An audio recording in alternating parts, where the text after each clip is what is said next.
Good evening and welcome to the Davidson Forum.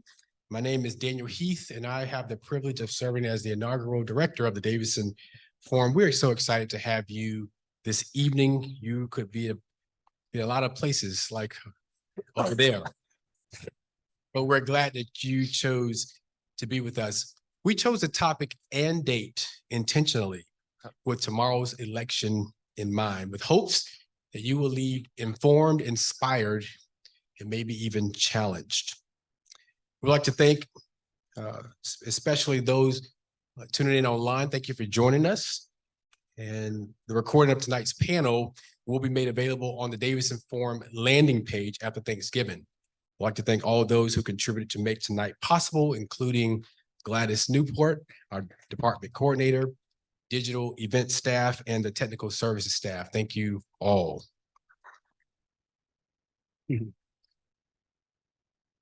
Many have asked, what is the Davidson Forum?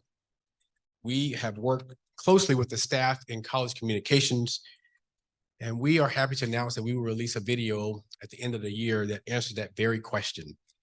For now, the Davidson Forum is a way for Davidson College and the surrounding communities to engage in four what we call pillars: the Reformed tradition, religious pluralism, social ethics, and liberal arts education.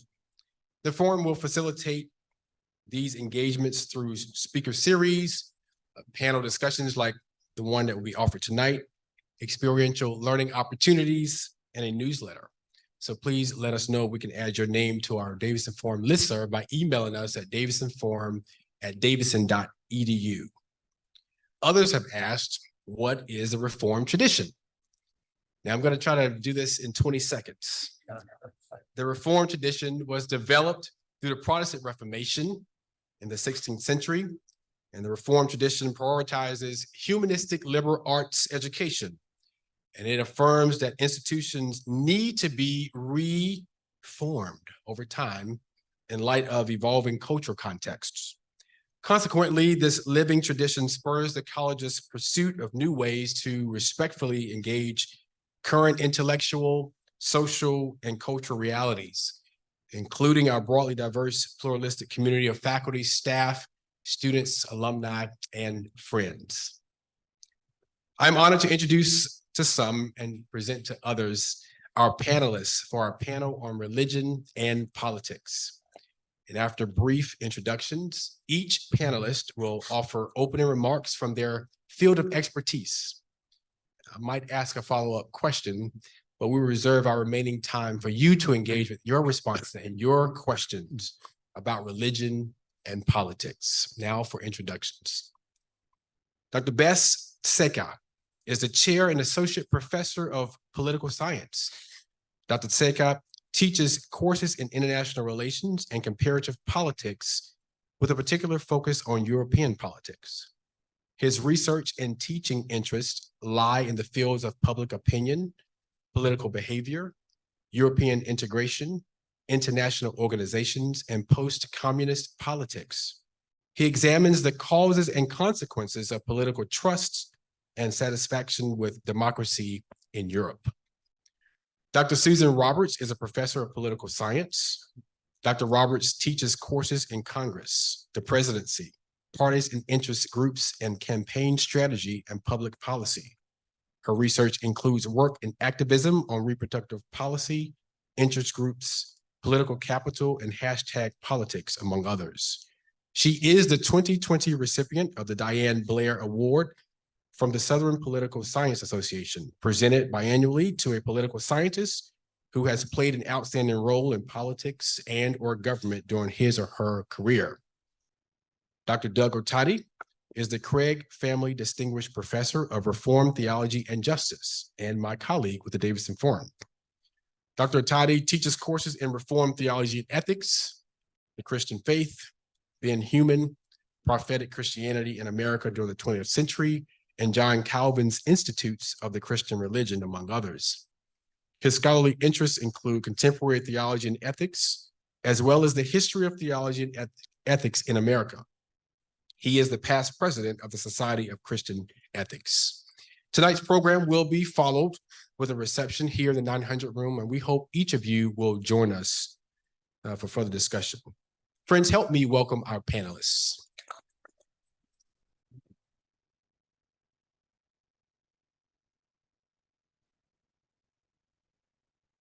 Can you hear me? Not yet. Yeah. Now it's good? Okay. Thank you very much, Daniel, for that introduction. And thank you all for being here tonight. I know we have many competing events, and it's very impressive to see so many people here. My expertise is in European politics, so my remarks, hoping to spend about 10 minutes on this, my remarks will be confined to what I know, to the region of the world that I know, and will be based mostly on my research. And I just happen to have a line of work that has been published recently that, while not directly on religious or the link between religion and politics, it indirectly speaks quite a bit to it. And I will present some of the main findings that are related to tonight's topic. So there are two main points that I would like to make tonight. And they are paradoxical when heard side by side. One is that the religious vote, and I have a couple of slides to help with this, mostly just data, but the first slide to situate the discussion. So 2 points I would like to make. First point is that the religious vote, and by that I mean the influence that religion and religious identity has on voting choice, preferences for various parties in Europe, both East and West, has decreased significantly since the 50s and 60s. We see trends, study after study, that show a great deal of reduction in the correlation between having strong religious identity, church attendance, and the kinds of parties that people support. It used to be a much more pronounced relationship. On the other hand, religion and religious considerations, especially religious identity, has become a very important factor in European politics, especially in shaping attitudes, in shaping political tolerance, and indirectly in shaping voting choice. So how can it be both ways? So I'm going to try to explain this paradox mostly by focusing on the latter point. The former point, meaning the decline of the religious vote, is well established. It is shown, as I said, in study after study. But at the same time, we have an increased importance given to religious identity. To explain this point, I'm going to rely, as I hinted, on an article that I recently co-authored with a colleague of mine. I'm just putting here the abstract and the title in case you want to follow up. You can find this article on my website. It's available, the whole article, but just so you have an idea of what we're talking about here. It's called Political Tolerance in Europe, the Role of Conspiratorial Thinking and Cosmopolitanism. It's a co-authored article with a friend of mine and a fellow political scientist from Germany.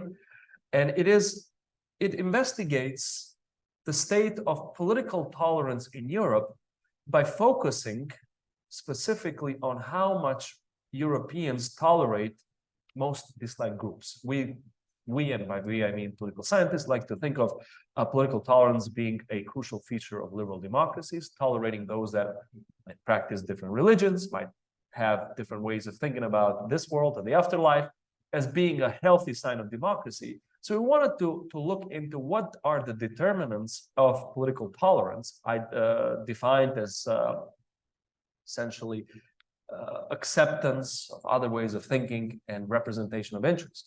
And what became very clear is that if you actually look at the descriptive data, if you look at the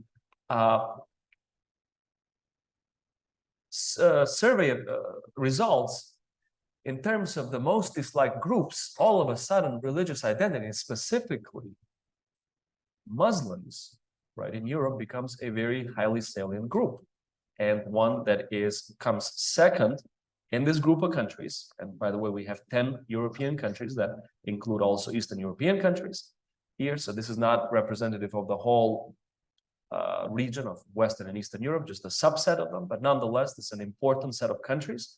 When Europeans are asked about the most disliked groups, they identify neo-Nazis and fascists as the most disliked group, but closely followed, or I shouldn't say closely followed because the gap is pretty big, but its second place are Muslims, then Roma, communists, anti-globalization activists.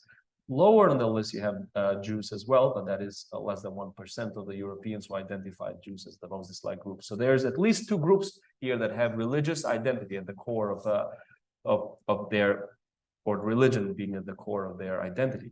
So we were interested in explaining these factors, but for this part, I want to focus on the actual findings, the descriptive findings with regards to religious identity. If you look at the countries, you can see the distribution of those that identify the various groups as the most or the least liked. I'm not sure how well you can see from the back, but hopefully you can.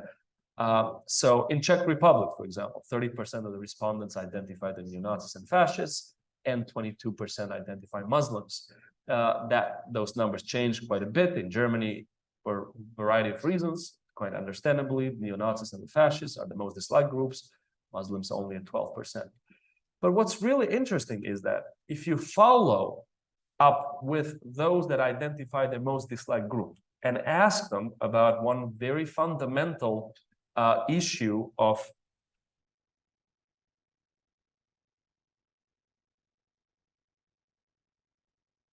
trying to move it one slide and I'm having an issue.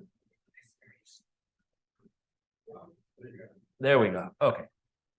Yes. So when asked whether the most disliked group should be denied representation in parliament, which is a pretty big deal, right? Because we accept representation in parliament to be a fundamental right in democracies. More than half of all the respondents in each of these countries would be more than happy to deny political representation to the groups that they dislike, which is quite of a concerning fact, especially if you aggregate the numbers, you get some pretty unsettling numbers. So what role does religious identity play?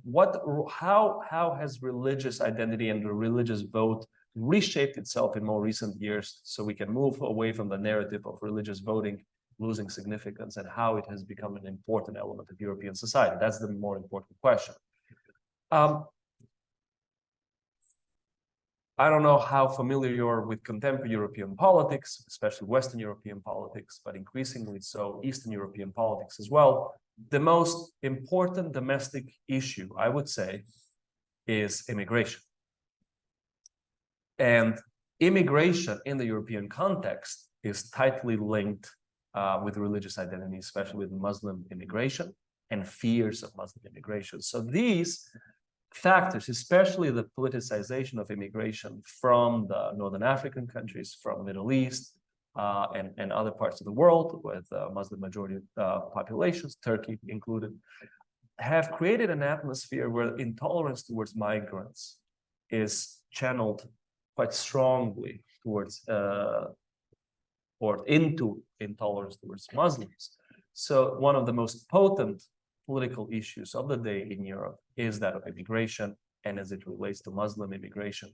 If you look at the political representation or the political attitudes of the various classes and political ideologies, people that espouse various political ideologies, it becomes quite clear and unsurprisingly that the far right is much more invested in this intolerance. And we see this all both at the attitudinal level. So the data you see here, these are respondents, representative survey respondents from 10 European countries, where they would put themselves on a scale from the far left to the far right.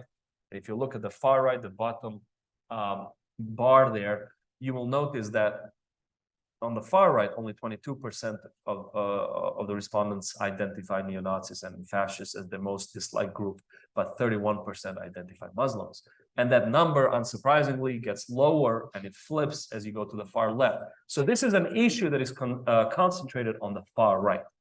And the role that politics or religion, the renewed importance of religion in European politics, I would say, is centered on a couple of issues related to immigration, but also that are distinct from immigration. So the immigration one is the most obvious one, the one that I've already alluded to. A lot of people coming in, a lot of them, especially in the 2015 refugee crisis, many of them coming from Syria, Afghanistan, Iraq, created an almost existential fear situation and concerns among the native populations about being overrun by migrants, by especially Muslim migrants.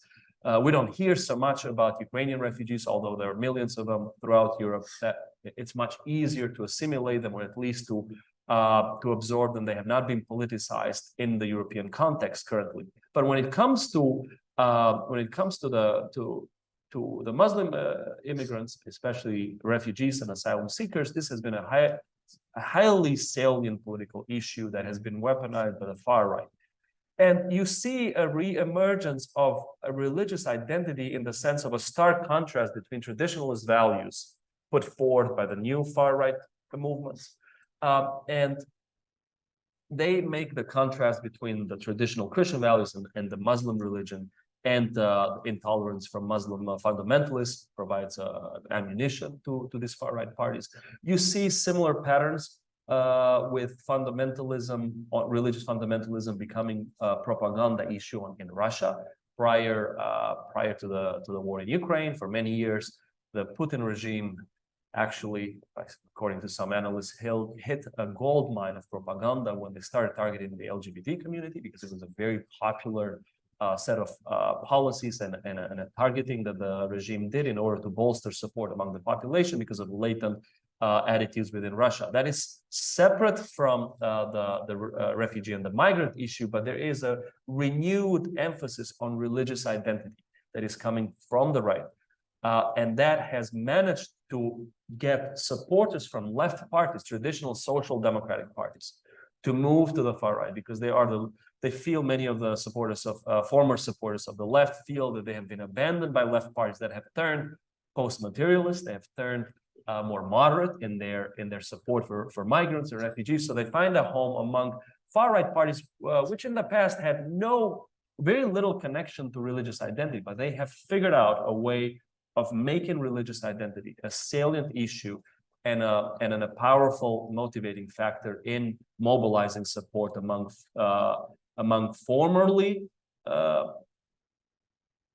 former supporters of socialist parties and various other center-right parties, conservative parties that have moved to the right. So religious vote, to summarize my quick remarks, because we have been limited to 10 minutes, and I'm happy to discuss many of these issues later. But to summarize, religious voting has decreased in terms of the importance that it has on the parties that people support. At the same time, we see in more recent years a renewed emphasis on religious identity when it comes to intolerance and stigmatizing various groups in society, especially Muslims, and also religious identity playing a larger role among supporters of far-right parties in various European countries. I will end my remarks at this point and will let my colleagues continue. Thank you very much. Excuse me. Thanks to the Religious Forum, and thanks to you for coming. I'm probably the only one on the panel that is going to make reference to this, and it depends on a certain genre and a certain demographic. If my remarks had a theme song, it would be REM's Losing My Religion. And I'm going to talk about the nuns. These are not the Black Habits and the Ruler nuns. These are the nuns that exist in American politics, and they're related to the unaffiliated voter. As we talked about earlier, my research has been on abortion activism, not on not on religion and politics. But I've particularly been interested because of an article I worked with several colleagues in Social Science Quarterly entitled Growing and Distinct: The Unaffiliated Voter as an Unmoored Voter. And Doug, we concluded that, quote, voters who eschew party labels are best understood as unmoored voters, hovering close to their ideological docks, but with no institutional constraint to keep them from drifting as the political tide shifts. Doug has assured me that this is not a Presbyterian hymn. Throw out the lifeline. Someone is drifting away. And I'm looking at those nuns in the context, as you know, of hyperpolarization, hyper partisan antipathy, higher institutional distrust, and the nation becoming more ethnically and racially diverse. So what I'm saying is pretty straightforward. And I decided there would be a number of topics to look at with religion. Religion and electoral activity, religion and an issue agenda, religion and morality policy, religion and the Supreme Court, and civic engagement, and as someone suggested, our recent Speaker of the House and discussion of Christian nationalism. That was a little bit above my pay grade, so I decided to look at something that reminded me of the independent voter.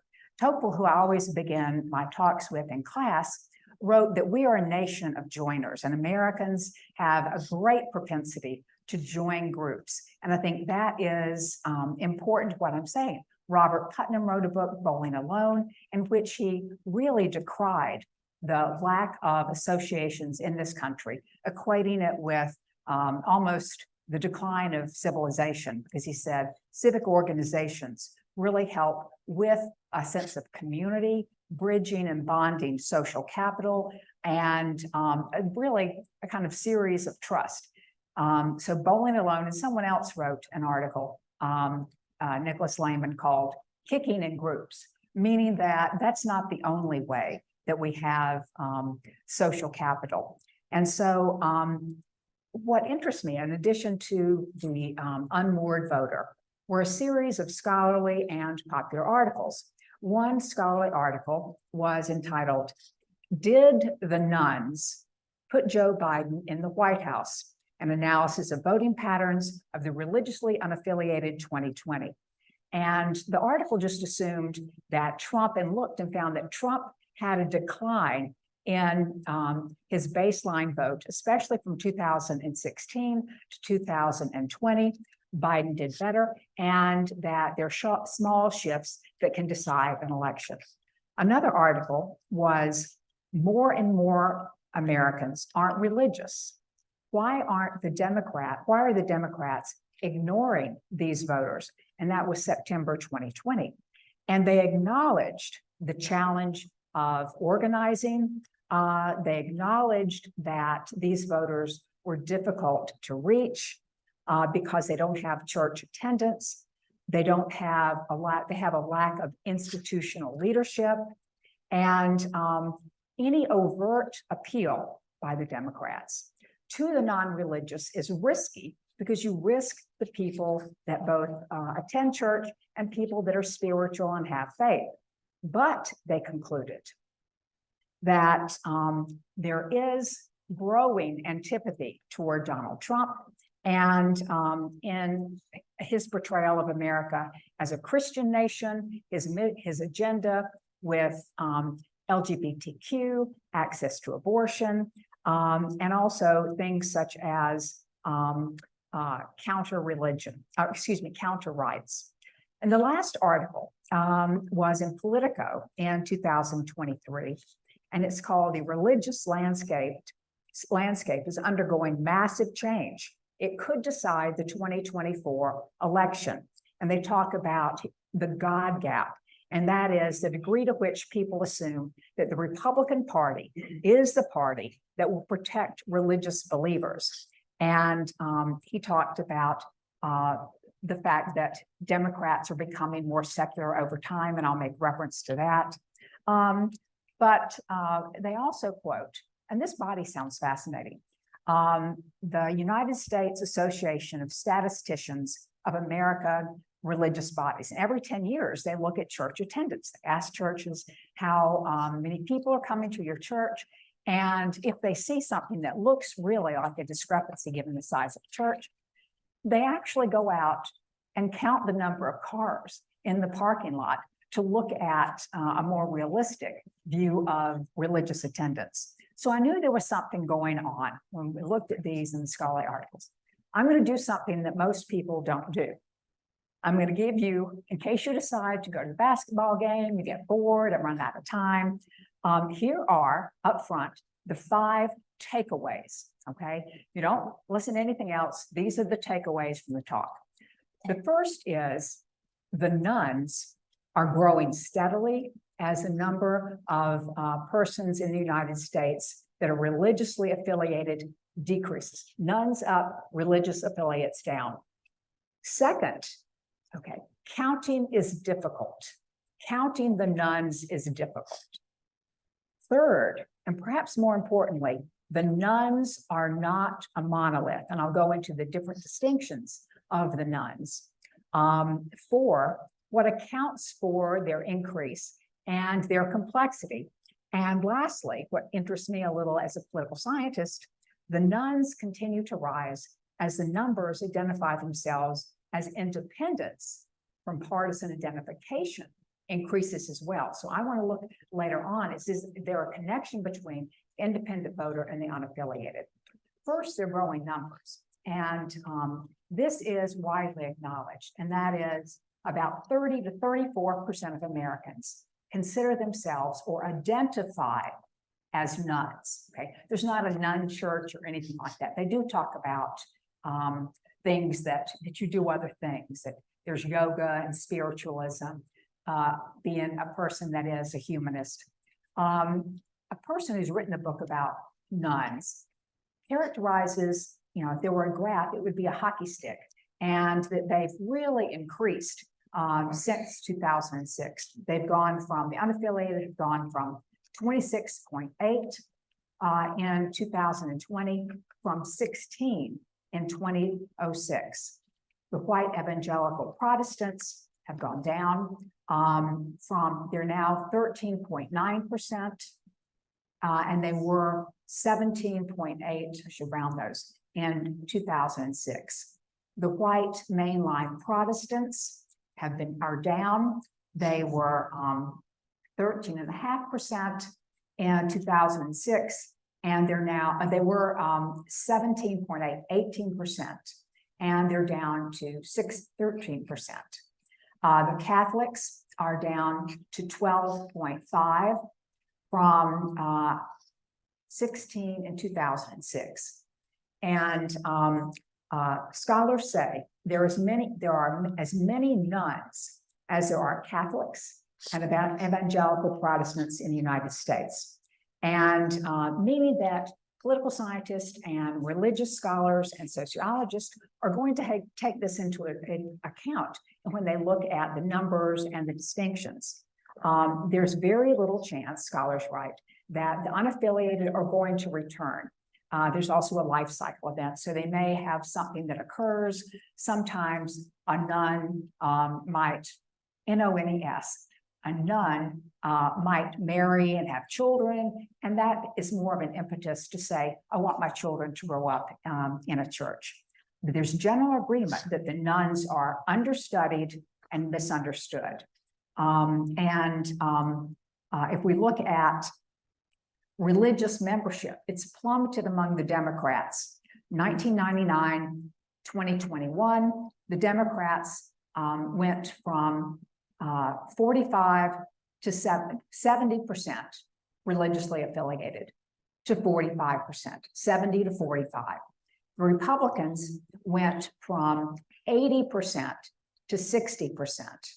And really, when you think about it, there's general agreement that this is a phenomenon that is here to stay because of the increase in growth, the decrease. They have to come from somewhere. So they're coming from other churches. The second takeaway is counting is difficult. And some of that is because some surveys talked about the nuns as nuns. And as I'll talk about in point 3, the nuns are not a monolith. So sometimes they ask questions about the nuns, and later surveys talk about the nuns and divide them into, which I will do, 3 groups: the atheist, the agnostics, and the NIPS.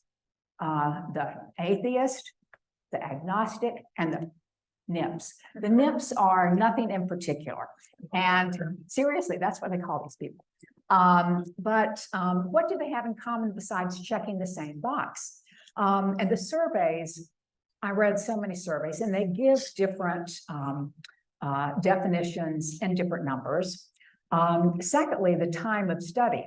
The Time magazine had a cover story about the rise of the nuns, and this was in 2012, and it's been exponential since then. Also, the type of survey, and this is something when I look at independence, social desirability, and that people are not content giving or doing a face-to-face and say something that might be controversial about drug use or their views on same-sex marriage. And they may be hesitant to say, I'm a nun, because it's not very socially desirable. Online, they found better responses. And of course, all this is in the context of what happened with survey research during COVID. And where do you find them? There's not a coalition. The only thing possible in terms of physical place, could it be Starbucks? I mean, you can't go somewhere and see the nuns. My third is that the nuns are not a monolith. And this is very important, probably the most important thing that I will say. The nuns, according to an AP poll, the nuns are united by a dislike of organized religion, a dislike of leaders, a dislike of its politics, and a dislike of its social stances. That's pretty dislike, okay? Atheist, we said they're about 30 to 34% of Americans consider themselves nuns. 7% are atheist, 7% are agnostic, and 16% are the NIPS, nothing in particular.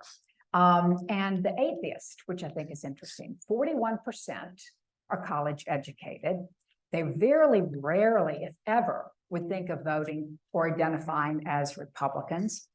One source said that they are more dogmatic and more disagreeable than the average American, and they're less likely to talk about political values with their family, but they're very politically active. Of the atheists, agnostics, and the NIPS, they're much more politically active, okay?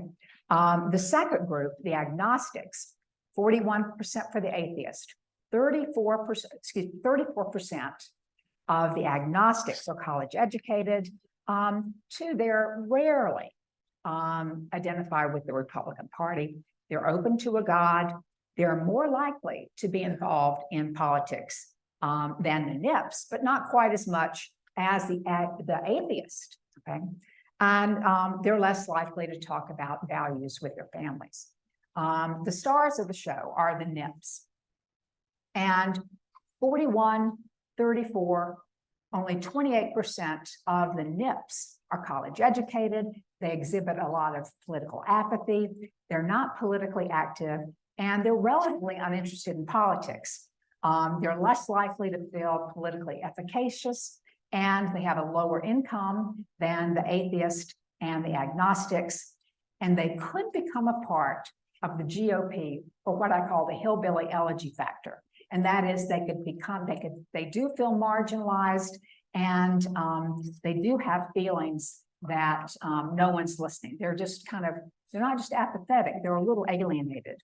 And Burge, who's written the book on the nuns, said, it's hard to overemphasize at this point, but NIPS may be the most important religious group in the United States.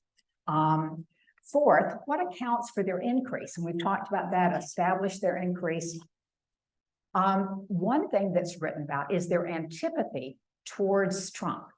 Now, we can just think about what's going to happen in 2024, the indictments, whatever else happens, and the continued presence of Trump in politics, and the Republican Party is the party of Trump. Also, socialization and social isolation. This was a factor even before COVID, the social isolation.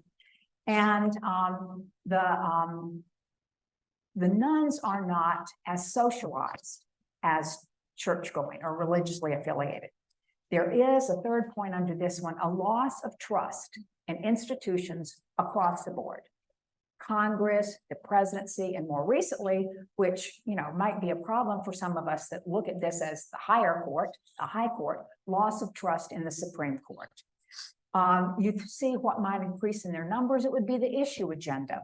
And organized religion is more attuned and will take, has to have a position on access to abortion, on LGBTQ rights, and the culture wars, which do exist, things like transgender rights, religion and religious affiliations usually will have something to say about that. And Brookings talks about the rise of the younger voter and the decline of the white evangelical. And I was talking to someone in the religion department. I'm not going to get into defining Christian nationalist, defining an evangelical. And fifth, the resemblance to independence, something I'm interested in. There are growing numbers of independents. 49% of Americans identify as independents, 25 identify as Democrats, and 25 as Republicans. So let's just say 50, 25, 25. They're both understood because there's been a myth of the independent voter. The independent voter is not the voter that is more sophisticated, that chooses necessarily the candidate over the party. Some independent voters are just lazy and politically apathetic. If you look at independents as well as the unaffiliated, the nones, it's much easier to say you're unaffiliated or you're a none. It's much easier to say you're an independent than to have to really defend a certain religion or to defend a certain party. And again, social desirability, especially the independent voter, want to be liked and they want this social desirability. And saying you're an independent doesn't alienate people. They're growing among the youth, and the partisan antipathy may be like the agnostics because the Republicans regard the Democrats. Democrats are usually a little more charitable. They regard them as, and these are the words in the Pew Research Center, closed-minded, lazy, immoral, unintelligent, and dishonest. How do people regard the nones? If I were to conclude, I would say undoubtedly the nones are going to increase. Will the NIPS increase? What will happen when we become in 2040 and 2050 a majority minority nation? If I were telling any politician, I would tell them today, not with religion, don't message to the independents because some of these are lazy. They don't turn out to vote. Nor would I say message to the nones because that's risky. And I think if you look at who this might benefit, given we're not talking about Christian nationalism, I think it's 60-40. This is my opinion that it will benefit the Democrats more than the Republicans. Thanks.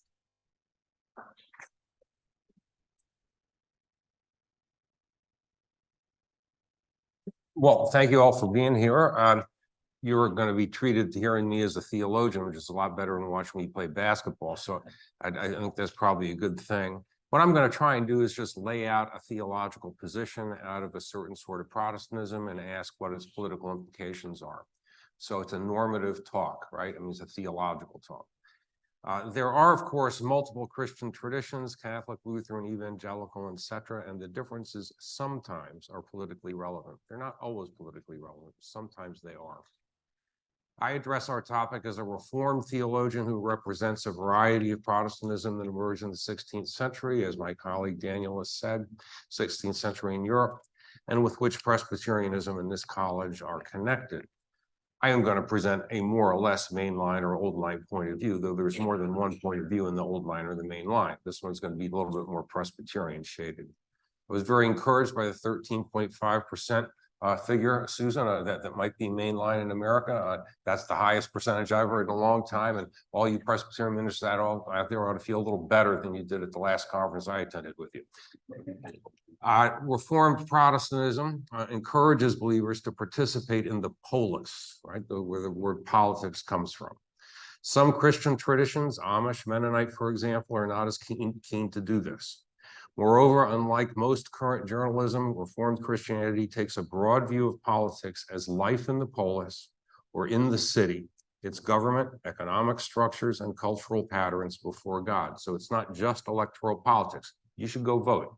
But my tradition is not telling you that politics reduces to voting and civil government. It encourages believers to participate in many social arenas, institutions, and roles, and it wants to ask what kind of a participation makes sense. Consider the ethos of Reformed Protestantism. That is its constellation of beliefs, practices, and sentiments.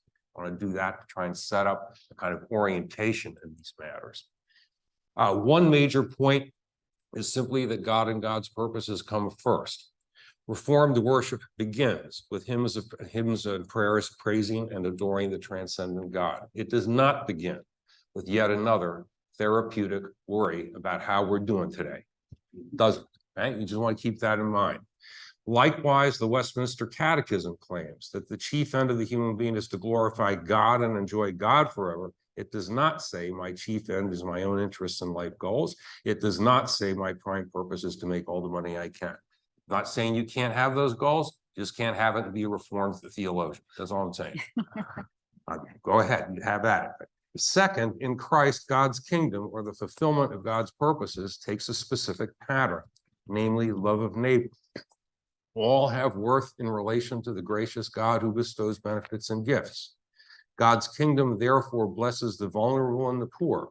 This is actually, you have the quartet of the vulnerable run throughout the Old Testament and the Hebrew scriptures as well. The kingdom blesses the vulnerable and the poor, and we should love even our enemies. And if you think about that, that means everybody. You know, I mean, you got friends, you got enemies. So how far does the love of God extend? To enemies, well, that's it. It's over now. It extends everywhere, huh? That's the point. That's also one of the reasons why the Sermon on the Mount is difficult stuff when you read it, and almost no one measures up. You might want to keep that in mind too. This is the mind or attitude of Christ Jesus and his moral teachings, the Lord's Prayer, etc. A steep standard from which we chronically fall short. Hence, in an age marked by a rhetoric of inflated self-righteousness, good Reformed worship prays that God's kingdom come. It also includes a corporate prayer in which we confess our persistent sin and seek forgiveness and renewal. If you make it through a bunch of these services and you end up thinking that you alone have escaped with self-righteousness, you're a very creative person. You really need to listen to what's going on in those services. That's not the way they're structured. I know that's the way a lot of Americans talk. I know it's the way a lot of Americans think, but it's not Reformed theology. Just like to point that out. Okay, well, we'll get all our signals straight here. A third conviction. Through the prophets, God criticizes Israel from trampling on the poor, taking bribes in court, violently enlarging its territory, etc. God hates hollow worship apart from faithful political and economic life. Let justice roll down like waters and righteousness like an overflowing stream. Puritans therefore commended a worldly faithfulness. And you see Presbyterians owe a fair amount to Puritans. It's kind of like part of where they came from. Insisting that commitment to God's sweeping reign or commonwealth pushes the faithful to participate in many social roles and institutional settings beyond the cloister. So you have parents participating in families. You have managers participating in businesses, physicians in medical practices, citizens in nations. When Martin Luther left the cloister to marry a nun, it meant that he could end up washing dirty diapers. So I want you to think about that, because what it means, that's one thing you don't do in the cloister, you see? He wants you somewhere else. And so does this kind of Protestantism want you somewhere else. It's got, in fact, points polemics that are not fair against the cloister. It likes it, it hates it so much, right? These are different sorts of social roles aim at distinctive goods. Parents pursue relationships of mutual care. Managers pursue efficiency, physicians attend to persons' health, and citizens pursue justice. We don't ordinarily ask every parent to attend to someone's medical health. They can do that in an informal way, but they're not trained to do it. Love of God and neighbor thus may become incarnate in specific roles and aims.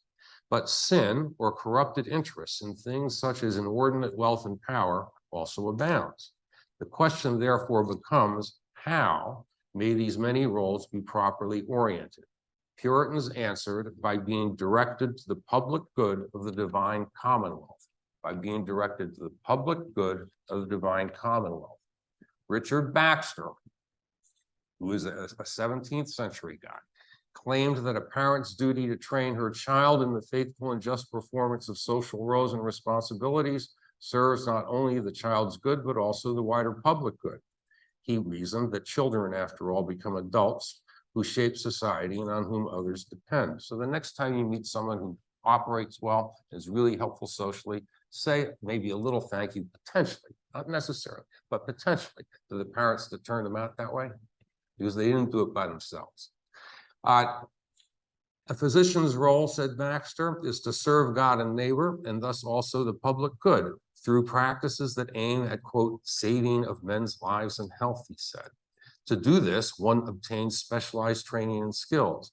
But when physicians fail to treat those unable to pay, personal gain corrupts, says Baxter, medicine's true aim. You can begin to line out some implications of that for contemporary medical practice, if you like, and it's not difficult to do. That's from your local 17th century Puritan now.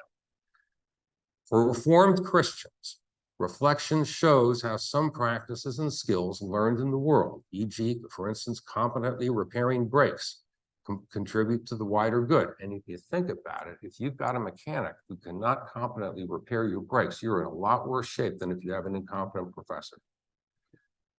Those brakes might fail, and you've been down 77, you don't want that, right? So it's a matter of moral importance that if you're going to be a mechanic, you be a good one. That's good. Nevertheless, their chief aims, the chief aims of these practices and skills may be undercut by corrupting influences. Gain is the final goal, or something like that. Puritans believed that some roles, such as running gambling houses, are incompatible with loving neighbor and pursuing the divine commonwealth.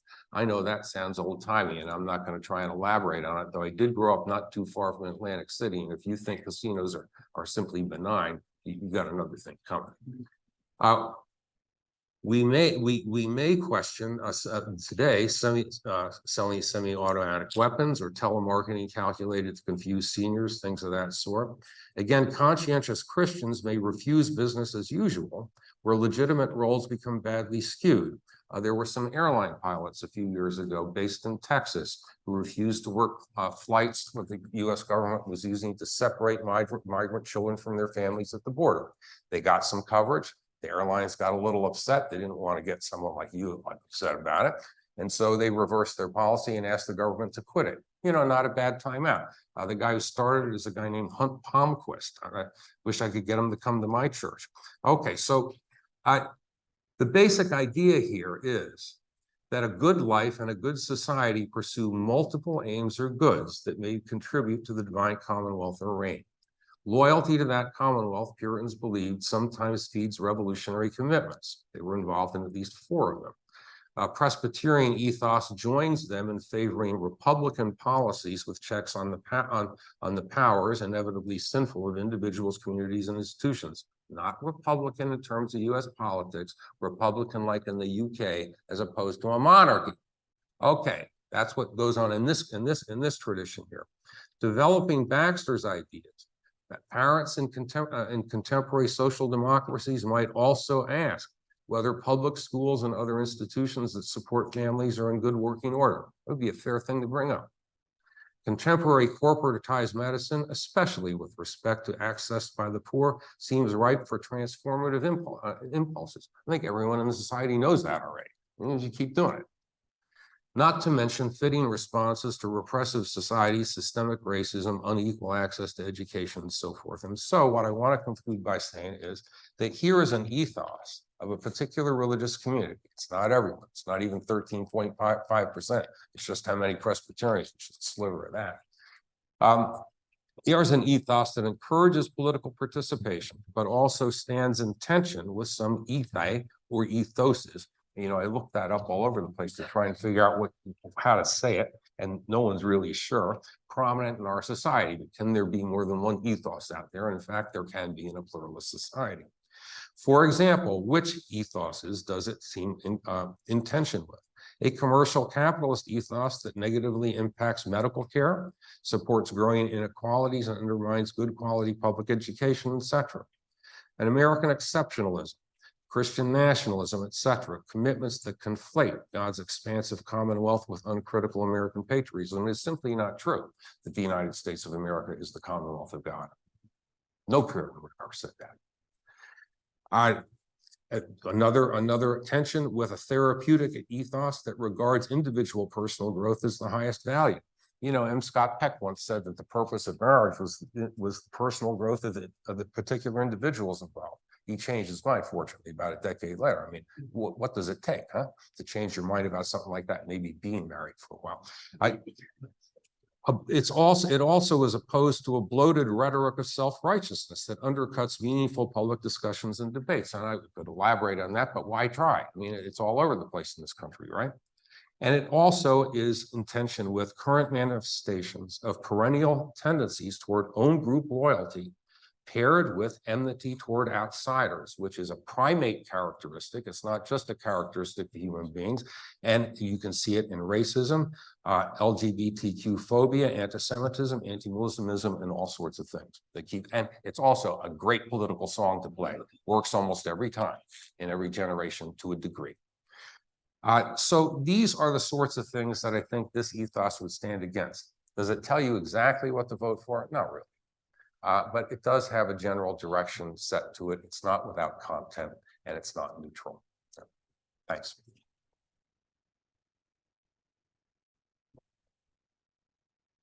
Thank you so much to our panelists. I want to open the floor right now, right away, for you to engage with our panelists.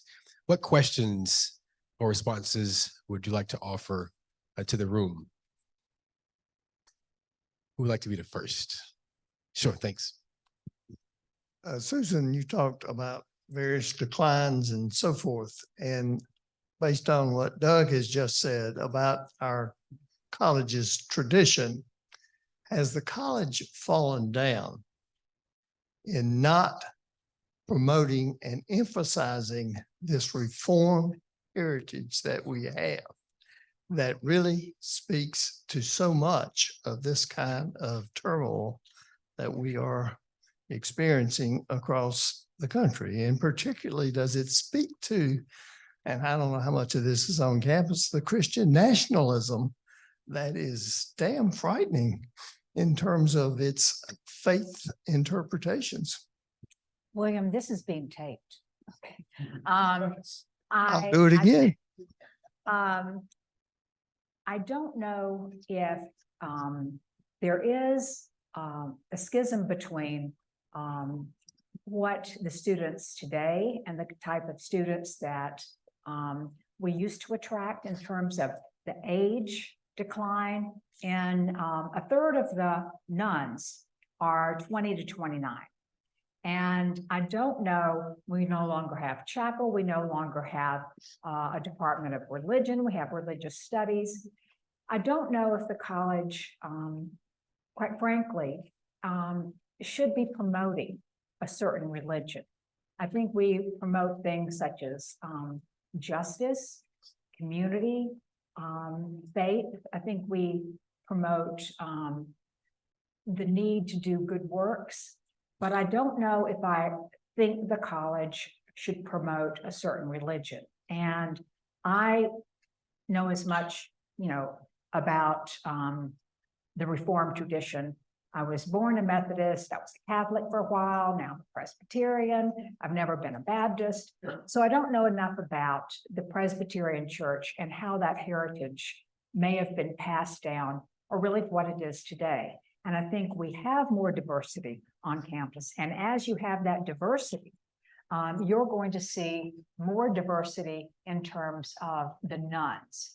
And I'm not saying the students here are a-religious, but it would surprise me if they're more religious than the people that came before them. I mean, the older students and perhaps the faculty. So in one way to answer your question, I don't think the student body itself reflects that profile of a Davidson student 30 years ago, 20 years ago. I'm into politics. Is that politic enough?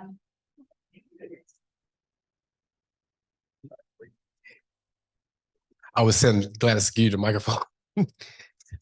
I can hear you. This.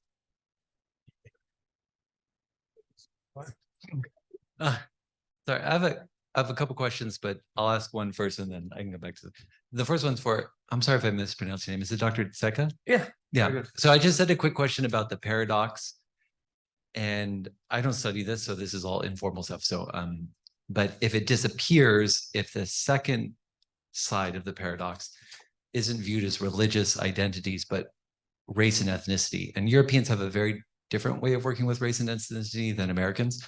So we wouldn't put those factors as race, but so I'm German Mexican. I spent a lot of time in Germany and Romania and Eastern Europe, and many of those categories are racial ethnic categories. And I think they would put Muslims in there too, at least based on my favorite evidence, anecdote, and hearsay. So I'm just curious for you, is it really religious identity on the right, or does it disappear if you make it race ethnicity?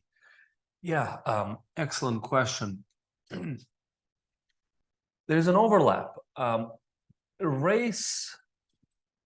Racial identity is considered to be an ascriptive identity, something you cannot change, right? Something you're born with and you cannot really change.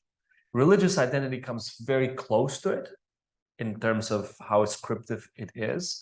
And I think in the European context, the two go hand in hand. There is a racial element to it, but it's not only racial. And the reason I'm saying that is because the Muslim population of Europe is very diverse. It comes from diverse parts of the world and non-European countries.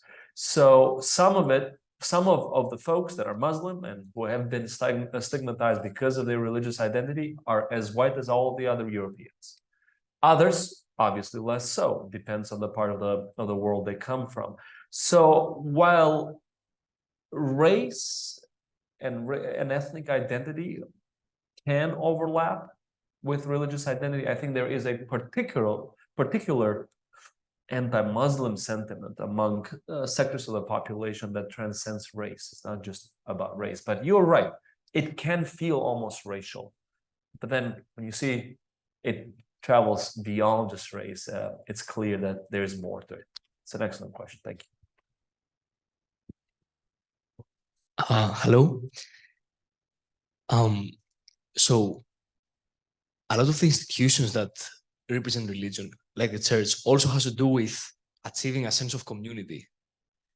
So I want to ask, based on your research and your expertise, since religiosity is decreasing in both the European and American context, what would you say are the biggest increases in terms of other institutions that offer this sense of community? Bess, you want to take that first? I'll give it a stab. I'm not sure there are places that help encourage religiosity. Sometimes is measured by church attendance, how often one prays, and there's not much that takes the place of that. And I think that when we think of the nuns, for example, they're really anti-institution, and they're very upset with as I said, the church and its stance, the church as an organized religion. They may identify, let's say they look at the Catholic Church and they've been very unhappy with the Catholic Church response to child abuse. And so I think that I don't know that there's something that replaces it. And that's a decline that perhaps people are going to have to respond to, because if we have a decline in civic engagement, right, that's not a very good thing. And a decline in the number of people that identify with a party, that's not a very good thing. And that's because there is something about identification with a group. And I say identification as an unaffiliated or a nun, and identification in terms of partisanship. We aren't members You are members of a church, I will say that, but you aren't members of a political party. You identify. And so I don't think there is something to take the place. Now, people have said, yoga and some of these other things, and people do go and have some, one said, GUS,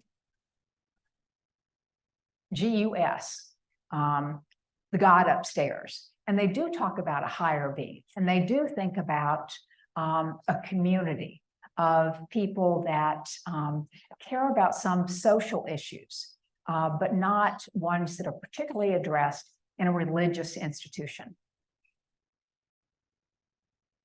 I can add to that, and my response follows, I think, quite nicely from what Dr. Roberts just said.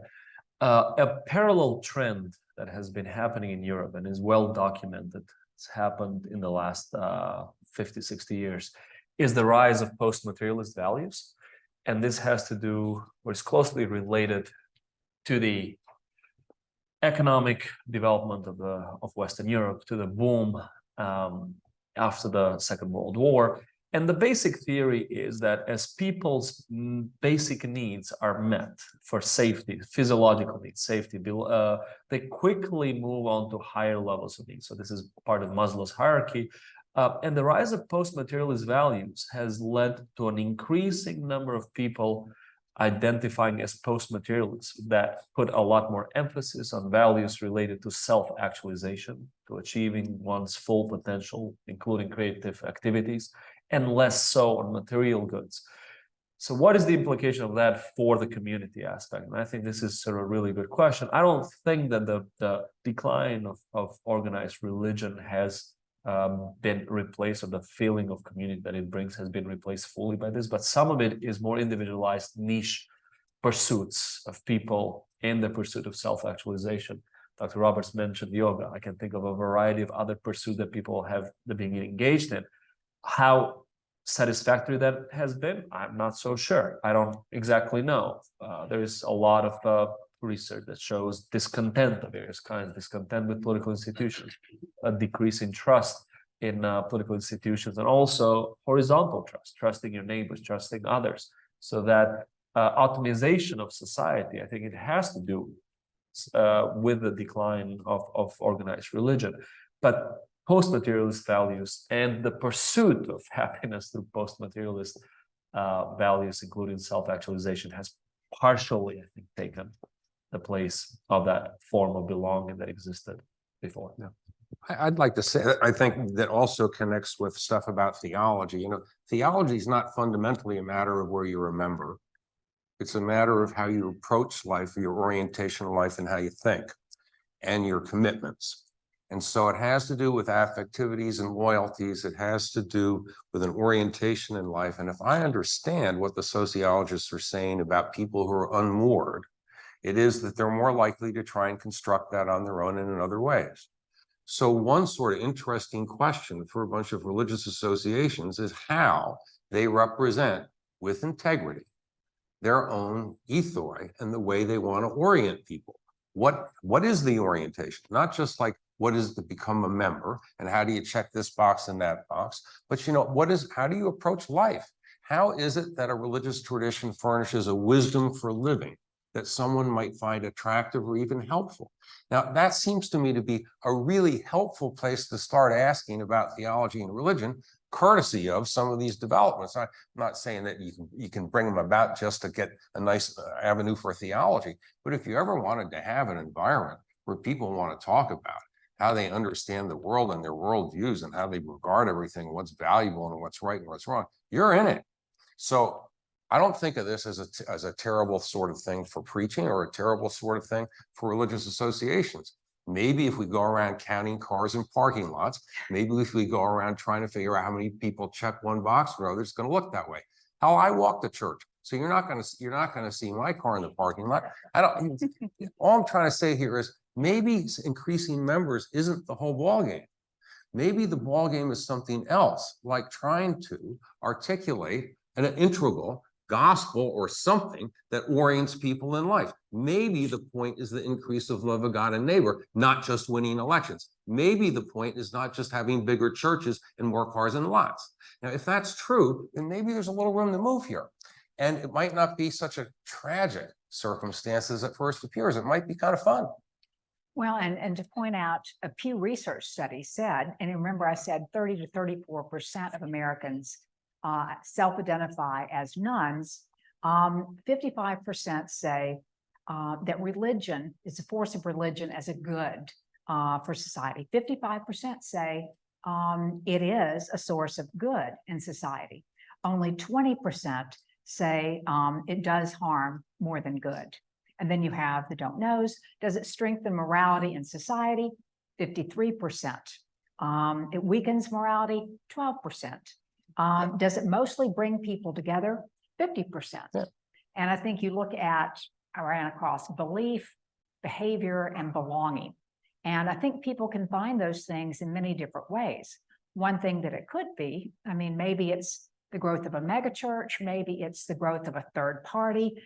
People want, as Putnam says in Tocqueville, they want to be a part of something greater than themselves. I think also apropos of this question about current students and former students, I know some people who were former students, but I didn't know them when they were here as students, so I can't tell you about their behavior. I never went to a school that required chapel attendance, so I don't know what that's like either. You know, kid from New Jersey just doesn't happen. But I can tell you that if you want to put out a shingle and talk about theology and ethics in this environment with current students, well, you can get people coming out of the woodwork.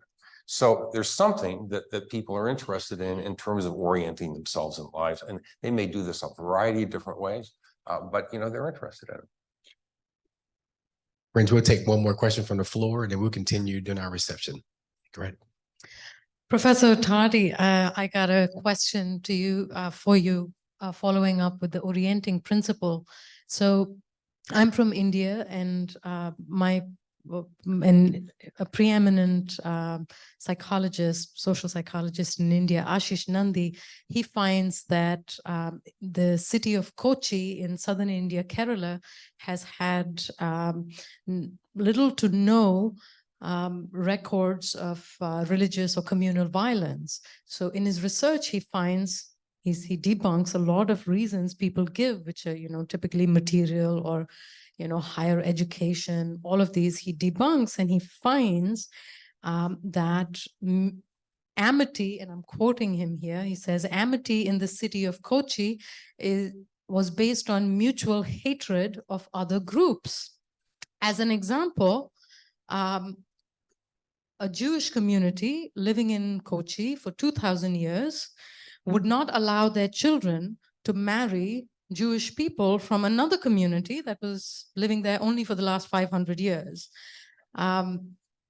So as he investigates this, he finds that each group has its own religious and cultural mythology. And in their respective mythologies, their own people do very well, and the other is usually evil. But the constant thread throughout all these religious mythologies for the different groups was that nobody could define themselves without the presence of the other.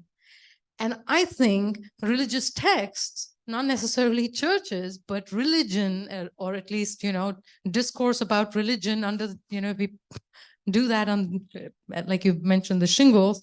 I think religious texts provide some guidance about how to treat the other. That's what the orienting principle you're mentioning.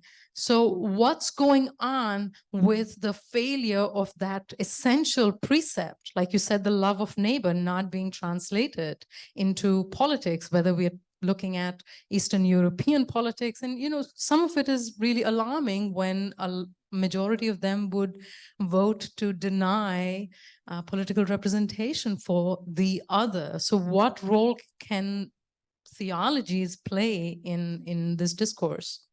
That's a really good question. And I think there are at least two aspects to it that be of some importance. So one is that in order to regard others with respect and so forth, you also need to know who you are, right?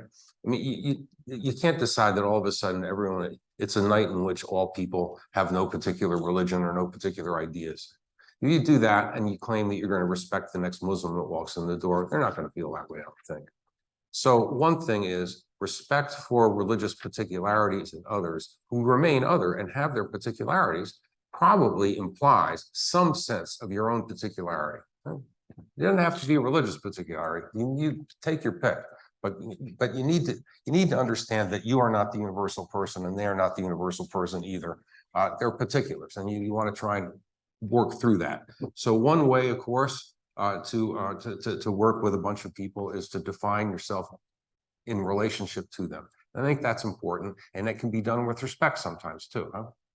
The other sort of thing I think is that teachings like love your enemy, teachings like these things that go beyond these in-group preferences are constantly and have constantly been under assault throughout the history of humanity.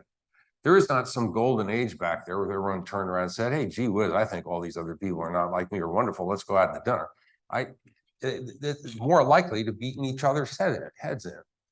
And that happens all the time. So there is a struggle of faiths and commitments in human history that has to do with what you're going to do with an other who remains other. In some traditional languages of some groups, some American, indigenous American groups, the word for a member of a tribe and the word for a human being is the same word. Okay, that's fine. That's not so unusual. That happens. So one day someone shows up who's not a member of your tribe. What are they? And how do you regard them? That kind of a question comes up more often than one might think in the history of the world. And then don't forget all the other interests that are operating here that don't want you to regard others with a kind of respect. Think of the political utility of us versus them rhetoric. I mean, my goodness, here we are in the southeastern United States. If you can't figure out the political utility of that rhetoric here, you're just never gonna. So you're up against some big forces here, but it's worth going forward. So one thing I think is respect particularities, meaning, have some sense of your own particularity too. And the second, try and understand that you really are in contest with a variety of other interests, et cetera, that might work things differently. As far as, stuff, school people from the school here and whether or not they take up a religious tradition, I don't know. But I do think the school does try to give you the idea that if you're going to go into a profession, it ought somehow to contribute to the public good. Now maybe that's just a holdover from old time Puritanism or whatever it is. I think it's still sort of alive and well. I don't want to overstate that, right? We know what the most popular majors are in Hawaii, and there's no point in gainsaying that kind of stuff. On the other hand, that idea is still out of the box, and no one's put it back in the box, and that idea is still around. So I think it can be done. Will you help me thank our panelists for tonight's discussion? This concludes our Davidson Forum panel discussion on religion and politics. We hope you will grab something sweet or drink something warm. Have a safe trip back home, and we will see you next time. Thank you.